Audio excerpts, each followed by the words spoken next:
Се надевам дека во наредна прилика Високиот степен на неказнивост на нападите врз новинарите беше и остана до денес проблем. Следната година ни предстојат избори, што значи тензична атмосфера во општеството и во јавниот дискурс, која често вродува со насилство врз нашите колеги. Е апелот на новинарите до политичките партии, своите битки да ги водат честно со квалитетни дебати, не преку улични пресметки и напади врз новинарите и критичката јавност.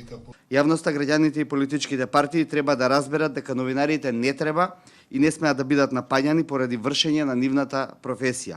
Од друга страна, институциите, пред се правосудните органи, мора да ги процесираат овие напади во најбрз можен рок. Согласно регистрите што постојат, исходот на завршени постапки со санкционирање на кривичен прогон на сторителите на напади врз новинарите и медиумските работници е многу мал.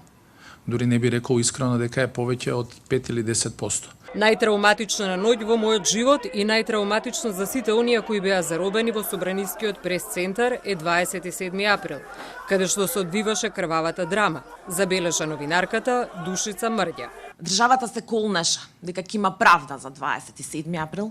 Речи си 3 години потоа, правдата е една климави ноза, вклучително ја влуши правдата и односно удари нанесе и амнестијата за дел од одговорните за крвавиот четврток, а новинарите и медиумските работници се едногласни дека правдата нив ги одмина.